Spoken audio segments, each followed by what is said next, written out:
Vamos a empezar con la lectura de este maravilloso libro, Un hombre de resistencia heroica, Job. Capítulo 14. Una reconsagración a las cosas que realmente importan.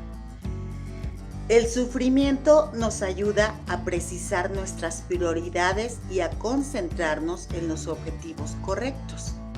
Cuanto mayor sea el dolor, más precisa será la visión. Cuanto más suframos, mejor determinaremos lo que realmente importa. Durante este proceso, sustituimos al conocimiento con la sabiduría. Cada vez que los Estados Unidos de América llega a otro aniversario del 11 de septiembre, hacemos una pausa para reflexionar en todo lo que sucedió, en la estrategia sincronizada y premeditada de los múltiples asesinos que nos impactó, en los titulares de prensa y en las fotos que llenaron a nuestros periódicos y revistas durante semanas, en las miles de familias que lloraron la pérdida de sus seres queridos. Cada año leemos los testimonios de personas reales que fueron devastadas por esa serie de atrocidades. No es raro que tengan palabras para referirse a algunas de las lecciones que aprendieron, lo que les trajo una nueva consagración a sus prioridades. Un policía de Nueva York que sobrevivió a lo ocurrido dijo: como resultado de estas atrocidades, nunca más consideraré como cosa natural nuestras libertades. Una viuda de edad media cuyo esposo murió en el Trade Center lo expresó de esta manera: ahora abrazo fuertemente a mis hijos todos los días, cada mañana y cada noche antes de que se vayan a la cama les digo que les amo. Un corredor de bolsa de 48 años de edad que perdió a varios colegas el 11 de septiembre confesó: he decidido tomar a mi negocio y a mi profesión con menos rigor. Mi familia y mis hijos se han vuelto ahora más importantes para mí. El sufrimiento ayuda a despejar la niebla que crean el éxito y la prosperidad. El pastor John Piper ha escrito para sus colegas pastores un libro cuyo título me encanta: Hermanos, no somos profesionales. En su primer párrafo habla del valor del sufrimiento. A veces nos tocan muy cerca sufrimientos tan grandes que por un breve tiempo la niebla de nuestra torpe sensación de seguridad se aclara y entonces podemos ver a un paso de nosotros todo el precipicio de la eternidad. Un frío estremecimiento nos sube por las piernas y por un momento todo en el universo luce diferente. Estos son buenos tiempos para el realismo pastoral. Oh, qué huecos parecen muchos de nuestras vidas y ministerios en estos momentos. La única cosa que lamentamos entonces es no haber sido tan profesional. Creo que lo mismo sucede en el mundo empresarial. No puedo recordar haber escuchado decir a un profesional que una vez fue exitoso y que ahora se encuentra muriendo en una cama con cáncer. Desearía haber pasado más tiempo en la oficina. Si Job pudiera hablar hoy, confirmaría todo esto y nos exhortaría a hacer una pausa para que nos reexaminemos. Una vez que sus hijos murieron en ese anómalo tornado, que sus negocios fracasaron como resultado del cataclismo de hechos, que su salud desapareció y que la fiebre subió a niveles peligrosos, nunca escuchamos a Job lamentando haber perdido la oportunidad de no haber hecho un buen negocio. Él nunca dice que añora un lucrativo contrato que habría engrandecido su negocio de caravanas de camellos. Usted no piensa en esas cosas cuando su vida cuelga de un hilo. El sufrimiento nos ayuda a precisar nuestras prioridades. He vivido bastante para estar convencido de que el sufrimiento no es un enemigo. Parece extraño que lo diga, pero la verdad es que es un amigo. Sin embargo, no aprovecharemos sus beneficios hasta que reconozcamos eso. Job está viviendo en el crisol. Su desgracia en ese difícil terreno lo ha obligado a concentrarse en las cosas que realmente importan. Curiosamente, Job no habla de esas cosas hasta que sus amigos dejan de hablar. Una semana después que llegaron, estos comenzaron a culparlo. Lo señalaron con su dedo, lo sermonearon, lo insultaron y lo condenaron. En el momento que finalmente se tranquilizaron, todo comenzó a bullir en la mente de Job, hasta el punto, en un breve interludio de tiempo, de comenzar a ver las cosas con claridad. Finalmente, he llegado a comprender que uno de los beneficios de los momentos de sufrimiento es que mi enfoque de las cosas se vuelve vertical. Charles Spurgeon, el gran predicador de Londres durante tantos años, fue un hombre controversial. La prensa de su tiempo disfrutaba armándole líos. Se aprovechaban de un blanco tan grande. Normalmente Charles se defendía bien, pero hubo una ocasión cuando eso comenzó a vencerlo. Todos nosotros tenemos nuestro punto límite. Su esposa notó que sufría una depresión que no lo dejaba. Entonces se preocupó por él, temiendo que perdiera su celo y no aprovechara las oportunidades que tenía en medio de su situación difícil. Eso la llevó a hacer algo inusual. Buscó en su Biblia el Sermón del Monte donde Jesús dijo: Bienaventurados sois cuando os vituperan y os persiguen y dicen toda clase de mal contra vosotros por mi causa, mintiendo. Gozaos y alegraos porque vuestra recompensa es grande en los cielos, pues así persiguieron a los profetas que fueron antes de vosotros. Esto está en Mateo 5, 11 y 12. Ella copió estas palabras en un pedazo grande de papel y las puso en el techo del dormitorio sobre la cama de ambos. Cuando el predicador se dio vuelta la mañana siguiente, se despertó y mientras estaba todavía sobre la cama, leyó esas palabras. Luego las volvió a leer en voz alta. Se enfocó verticalmente en lo que Dios le estaba diciendo y eso lo renovó interiormente. Siguió adelante con un nuevo entusiasmo. Qué idea tan excelente y creativa tuvo la señora Spurgeon. Cuando estamos tendidos de espaldas, solo se puede mirar hacia arriba. Eso funcionó. Él dejó de lamerse sus heridas y, al igual que Job, vio más allá de las críticas y comenzó a encontrar de nuevo sus pensamientos en Dios. Amén. El enfoque vertical de Job. Al llegar al capítulo 27, surge rápidamente su perspectiva vertical. En 7 declaraciones se refiere al nombre de Dios no menos de 11 veces. Dice Job 27:2, vive Dios, quien ha quitado mi derecho, y el Todopoderoso que ha amargado mi alma. Y continúa en el verso 3, que mientras haya aliento en mí y el hálito de Dios esté en mi nariz. El versículo 8, porque ¿qué esperanza tiene el impío por mucho que gane, si Dios le despoja de su vida? El versículo 9, ¿escuchará Dios su clamor cuando le sobrevenga la calamidad? ¿Se deleitará en el Todopoderoso? ¿Invocará a Dios en todo tiempo? Yo os enseñaré acerca del poder de Dios. No ocultaré lo que concierne al Todopoderoso.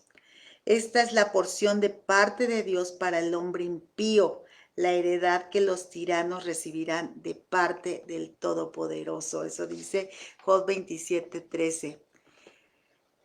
Una reconsagración a las cosas que realmente importan. Lo más importante para Job es su Dios, es el Todopoderoso, es el Señor. Amén. Ese también debería ser lo más importante para nosotros. Dios, el Todopoderoso, nuestro Señor. Amén. Las principales prioridades de Job. Esto nos da la primera de las 5 prioridades que es bueno recordar.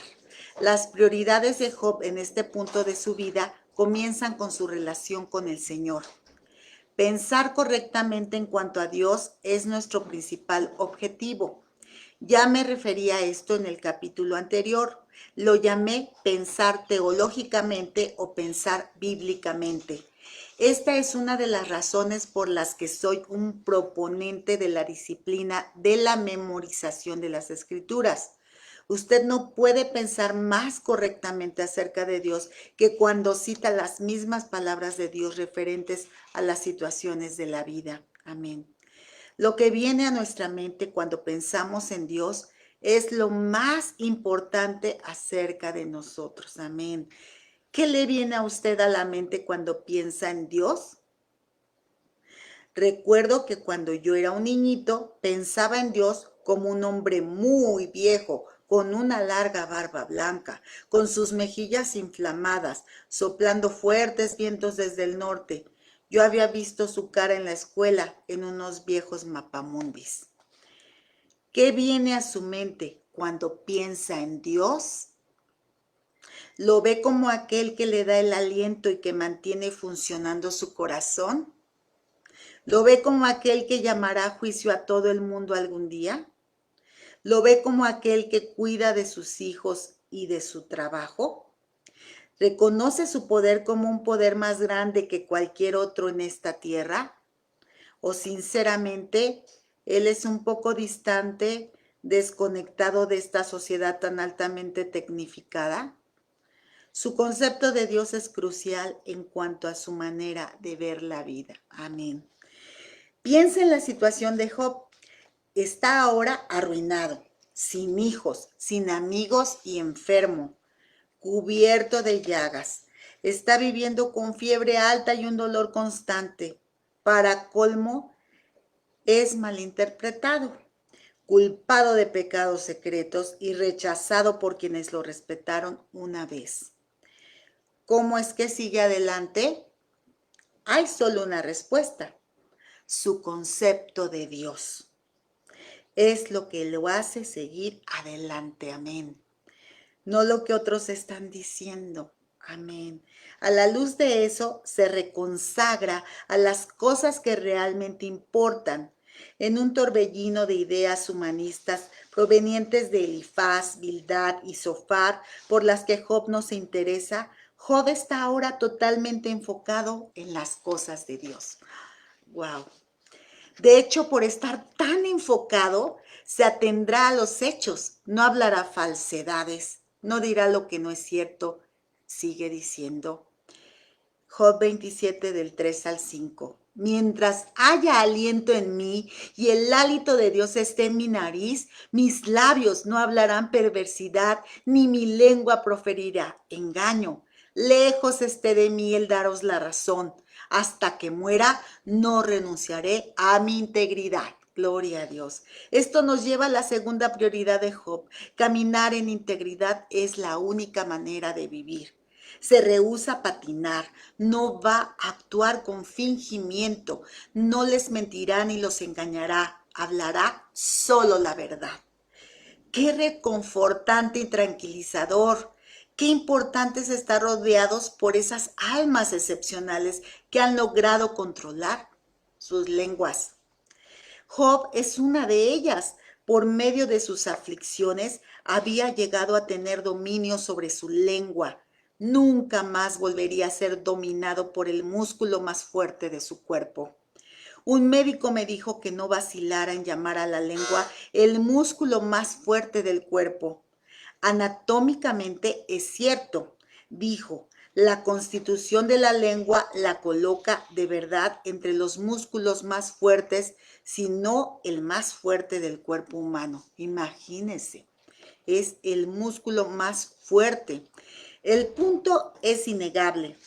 Uno tiene un músculo poderoso en la boca. Al darse cuenta de su potencial impacto, Job dice, en realidad, mis labios serán labios íntegros. Me niego a utilizarlos como instrumentos del engaño. A la luz de esto, repite su desacuerdo con las conclusiones de sus críticos. Lejos esté de mí el daros la razón. Esto está en el versículo 5. Porque yo creo que ustedes están equivocados. Para mí el llamar verdadero a lo falso no es dar un uso correcto a mi lengua. Eso sería una falta de integridad. Me he aferrado a mi rectitud y no la cederé. Perdón si escucha un poquito de ruido. No me reprochará mi corazón mientras viva. Versículo 6. Qué manera tan admirable de vivir. Estamos en la tercera prioridad cuando llegamos a la parte central de las palabras de Job. Cambia el tema y desplaza su atención a los impíos, a quienes llama tiranos. Esta es la porción de parte de Dios para el hombre impío, la heredad que los tiranos recibirán de parte del Todopoderoso. Aunque sus hijos se hayan multiplicado, serán para la espada, y sus vástagos no se saciarán de pan. Sus sobrevivientes serán sepultados por la plaga, y sus viudas no llorarán. Si amontona plata como el polvo, y si prepara ropa como barro, él la preparará, pero el justo se vestirá con ella y el inocente repartirá la plata. Voy a volver a leer esta porción porque creo que me distraje, no sé. Esta es la porción de parte de Dios para el hombre impío, el hombre que hace todo lo contrario a lo que Dios dice. La heredad que los tiranos recibirán de parte del Todopoderoso, aunque sus hijos se hayan multiplicado, serán para la espada, y sus vástagos no se saciarán de pan. Sus sobrevivientes serán sepultados por la plaga, y sus viudas no llorarán. Si amontona plata como polvo, y si prepara ropa como barro, él la preparará, pero el justo se vestirá con ella y el inocente repartirá la plata. Dios hará justicia. ¿No son excelentes estas últimas palabras? El impío puede tener más ropa en su closet, pero terminará dejándonosla. Recuerda ese texto materialista que se puede leer en algunos automóviles que dice, quien muere con más juguetes gana. La verdad es esta, quien muere con más juguetes se los deja al justo, y el justo los disfrutará. Job ha llegado a entender esta tercera prioridad. Habrá el mal, pero no triunfará al final. Eso da un sentimiento de justicia. Gloria a Dios. Amén. Vemos mucha maldad y al parecer no hay justicia, pero habrá justicia. Para aclarar la percepción de Job, permítame citar la última parte del capítulo 27 de la paráfrasis bíblica, el mensaje. Dice, aunque ganen mucho dinero y estén resplandecientes con ropas de última moda, son los buenos quienes al final terminarán usándolas y los decentes quienes se dividirán el dinero. Construyen casas esmeradas que no sobrevivirán a un solo invierno. Se van a la cama siendo ricos y se despiertan siendo pobres. Los terrores los asaltan como inundaciones repentinas. Un tornado los arrebata en medio de la noche. Un ciclón los barre y desaparecen. No queda una pizca de ellos, ni siquiera una huella. Las catástrofes los persiguen inexorablemente. Corren de aquí para allá, pero no hallan dónde esconderse. Son golpeados por el temporal, lanzados al reino que viene por la tormenta. Con frecuencia me recuerdo a mí mismo el pasaje de Proverbios que dice, no te afanes por hacerte rico, sé prudente y desiste. ¿Has de hacer volar tus ojos tras las riquezas siendo estas nada? Porque ciertamente se harán alas como de águilas y volarán al cielo. Amén. Hacia allá es donde se van esas grandes riquezas. ¿Con qué frecuencia hemos sido testigos o sabido de personas muy ricas, pero no pasa mucho tiempo sin que a muchas de ellas se les acaben? Esas riquezas fueron como un águila, se hicieron alas para sí mismas. Tenga la seguridad de que Dios lleva registros precisos. Él sabe lo que hace. Además sabe quién es justo, quién es un impío. Es fácil desconcertarse si uno ve demasiadas noticias en la televisión. Tenga mucho discernimiento en cuanto a lo que ve y a lo que lee. Si la fuente no es confiable, la información será sesgada. Afortunadamente hay todavía algunas personas que piensan correctamente y no tienen temor de decir las cosas como son. Sus palabras nos recuerdan que el mal es el mal y que las malas acciones serán juzgadas. Eso a pesar de que pueda parecer que los impíos están ganando, pero al final saldrán perdiendo. Así es.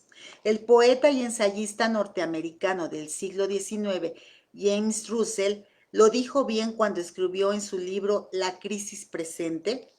Dijo, la verdad para siempre en el caldazo, el mal para siempre sobre el trono, pero al futuro lo mece ese cadalso y detrás de la ignota oscuridad está Dios en medio de las sombras protegiendo a los suyos. ¡Wow! Permanezca en el cadalso, siga teniendo una mente clara, rechace tolerar el mal, al igual que Job, siga teniendo sus prioridades en armonía con la palabra de Dios. Gaste menos tiempo leyendo la prensa y más en las escrituras. ¿Qué podríamos decir en estos tiempos? Que gastemos menos tiempo, ¿verdad? Viendo televisión y en las redes sociales y que usemos más tiempo leyendo las escrituras. Deje que Dios le dicte su agenda y le ayude a interpretar los sucesos de nuestro tiempo. Vuélvase correcto en las cosas de la Biblia antes que convencional en las cosas del mundo. Amén. El sufrimiento le ha permitido a Job captar verdades profundas.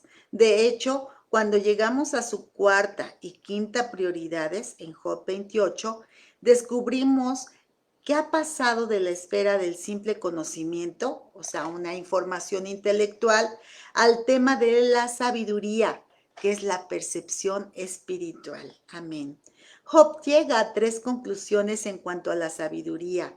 La primera está en forma de una pregunta que aparece al final de una parte llena de hermosa poesía. Todo esto está llevando a Job a su cuarta prioridad.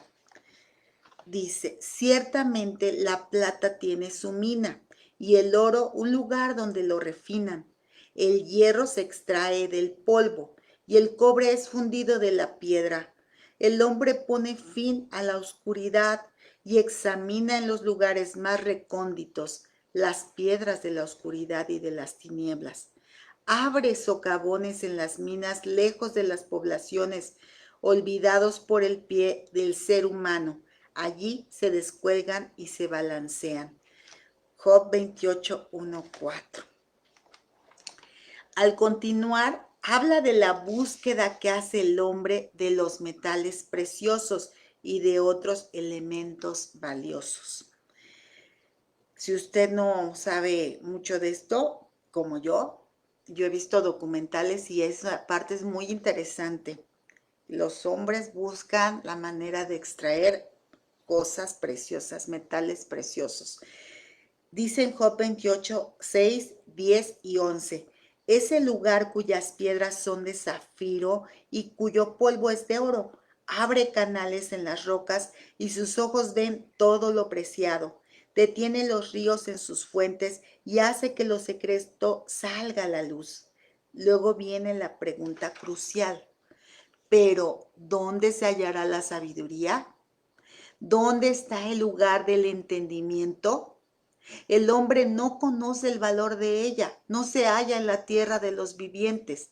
El océano dice, ella no está en mí. El mar dice, tampoco está conmigo. Por ella no se dará oro fino, ni por su precio se pesará plata. Job 28, 12 y al 15. Observe lo que está diciendo. Cava en la tierra y encontrarás joyas y metales preciosos, pero no hallarás sabiduría. Escudriña el espacio exterior y descubrirás misterios, pero no hallarás sabiduría. Estudia las maravillas de la naturaleza, examina todo lo que esta tierra tiene para ti y harás descubrimientos sensacionales, pero no hallarás sabiduría. Esto nos enseña que por más útil que pueda ser la educación, la mucha lectura y los muchos viajes, o incluso ser enseñado por los más brillantes, nada de eso resultará automáticamente en sabiduría. No se halla en los libros, ni en los descubrimientos, ni en los inventos, ni en la mente de un gurú. Es aquí donde encontramos la cuarta prioridad. Buscar la sabiduría por medio del esfuerzo humano es una pérdida de tiempo. Permítame que le dé una sencilla definición de la sabiduría. Sabiduría es ver a la vida desde el punto de vista de Dios. Amén. Cuando empleamos sabiduría, estamos viendo la vida como Dios la ve. Por eso es tan importante tener un concepto correcto de Dios. Usted verá las dificultades y las pruebas como Dios las ve. Interpretará los acontecimientos actuales como Dios los interpreta. Tendrá una perspectiva amplia de las cosas. Verá la verdad, aunque todo lo que le rodee sea engaños y mentiras. Demos un paso más hacia adelante y definamos otra palabra bíblica. Entendimiento. ¿Qué significa? Entendimiento es responder a los problemas y desafíos de la vida como Dios quiere que respondamos. No con pánico ni con confusión. No renunciar a las cosas que son importantes para nosotros y no sacrificar nuestra integridad. Por el contrario, si tenemos entendimiento, responderemos a los retos de la vida de la manera que Dios quiere que respondamos. Confiaremos en Él, rechazaremos ser amedrentados, no conduciremos nuestras vidas de acuerdo con los impulsos humanos ni al compás de la cultura convencional de hoy. Gloria a Dios. Qué terriblemente importante es que nos mantengamos firmes en sabiduría y respondiendo con entendimiento. A ninguno de los dos podemos encontrarlos con nuestros propios esfuerzos o como resultado de nuestra búsqueda. Dios da ambos misericordiosamente. El versículo 20 hace dos preguntas importantes. ¿De dónde, pues, proviene la sabiduría? ¿Dónde está el lugar del entendimiento? No dice, ¿dónde podemos hallar consejo? Tampoco, ¿de quién es la opinión? Yo podría nombrar una docena de fuentes, pero a la mayoría de ellas no vale la pena oírlas. Entonces, ¿de dónde viene la sabiduría? ¿Dónde podemos encontrar verdadero entendimiento? Solo Dios entiende el camino de ella. Él conoce su lugar. Esto dice en Job 28 del 23 al 28. Porque Él contempla los confines de la tierra y ve debajo de todos los cielos. Cuando Él le dio peso al viento y determinó la medida de las aguas, cuando le dio estatuto a la lluvia y caminó a relámpagos y truenos, entonces Él la vio y la declaró, la estableció y también la escudriñó y dijo al hombre, ciertamente el temor del Señor es la sabiduría y el apartarse del mal es el entendimiento. Subraye ese versículo en su Biblia y apréndaselo de memoria. Ciertamente el temor del Señor es la sabiduría y el apartarse del mal es el entendimiento. Usted puede tener 4 doctorados y nunca tener sabiduría ni entendimiento. Usted no tendrá ciertamente el temor del Señor haciendo estudios superiores, ni aun en las mejores universidades encontrará usted un curso sobre el temor del Señor. ¿Dónde encontrarlo entonces? En Dios y solo en Dios, con el temor del Señor. Me estoy refiriendo, con el temor del Señor me estoy refiriendo a un temor reverencial por Él, acompañado de un odio personal por el pecado. Ahora podemos ver por qué Salomón escribió, el comienzo de la sabiduría es el temor de Jehová y el conocimiento del Santísimo es la inteligencia. Esto nos lleva a la quinta prioridad de Job. Cultivar un sano y santo temor del Señor nos da sabiduría y entendimiento. Amén. Amén. Aceptemos y aprendamos del sufrimiento. No lo rechacemos. Es complicado, ¿verdad? Pero tenemos que aceptar ese sufrimiento que nos llega. En nuestra congregación hay un hombre que fue operado hace poco del cerebro. El tumor que tenía en la parte frontal del cráneo estaba presionando hacia atrás su cerebro y debilitando lentamente su memoria. Cada semana el tumor se hacía más grande y más lo afectaba. La única alternativa era la cirugía del cerebro. Después de una operación exitosa, lo visité en el hospital. La cicatriz que le quedó en el cráneo iba de oído a oído, atravesando toda la parte superior de su cabeza. Unas grapas de acero inoxidable cerraban la incisión. Estaba acostado en la cama y sonriendo cuando entré. No pasó mucho tiempo sin que me diera cuenta de que mi visita a él era por una razón diferente a la que había pensado. Al hacerla, fui testigo de mucha sabiduría nueva. Él no la recibió de mí, pero yo sí de él. Se puso a hablar del Señor desde el momento que comenzamos nuestra conversación hasta que me marché. Me habló de la nueva comprensión que el Señor le había dado. Habló de las lecciones que había comenzado a aprender. Habló de la enorme sensación de paz que había disfrutado desde que comenzó todo. La verdad es que si ha existido alguna vez un hombre que haya estado realmente enfocado en el Señor, ese era él. Amén. Amén. Sus palabras fluían con un tono suave y delicado. Había un ritmo apacible en nuestra conversación cuando respondía. Él estaba diciendo en realidad, por favor, no se apene por mí. Esta operación del cerebro se ha convertido en mi oportunidad para confiar en el Señor con todo mi corazón, para que Él me enseñe cosas que de otra manera no habría aprendido. Se estaba literalmente regocijando, al igual que su esposa. La sabiduría y el entendimiento habían eclipsado totalmente el dolor y el pánico. Amén. Me encanta la manera como un hombre alaba el valor. A largo plazo del sufrimiento, leemos a Peterson en su introducción a Job. Esto viene en el libro El Mensaje. Por compasión no nos gusta ver sufrir a las personas. Por eso nuestros instintos son dirigidos a evitar y aliviar el sufrimiento. Amén, así es. Sin duda es un buen impulso, pero si realmente queremos ayudar a los que están sufriendo, debemos tener cuidado de no ser como los amigos de Job, de no dar nuestra ayuda, entre comillas, con la presunción de que podemos arreglar las cosas, deshacernos de ellas o hacer que mejoren. Por eso, en vez de seguir enfocados en evitar el sufrimiento, en lo que simplemente y al fin y al cabo no tendremos mucho éxito, quizás debiéramos comenzar a penetrar en el sufrimiento, participando del mismo hasta donde nos sea posible, penetrando en el misterio y buscando a Dios en el mismo.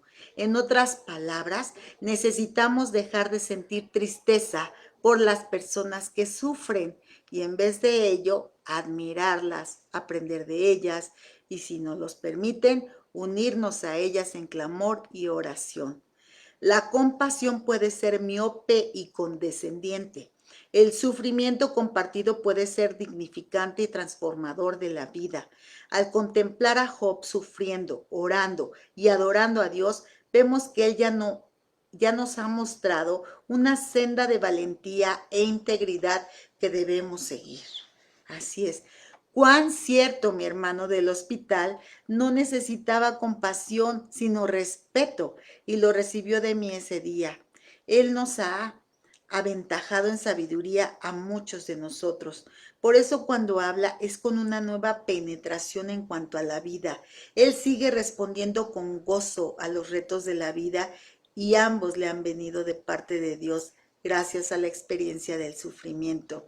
El principal beneficio ha sido el reacomodo de sus prioridades y pensar que hemos sido enseñados toda la vida a combatir el sufrimiento y a rechazarlo, y siempre que sea posible, a escapar de él. Job nos enseña una lección mucho más valiosa. Cuanto mayor sea el sufrimiento, mejor determinaremos lo que realmente importa, lo que nos lleva de nuevo a donde comenzamos.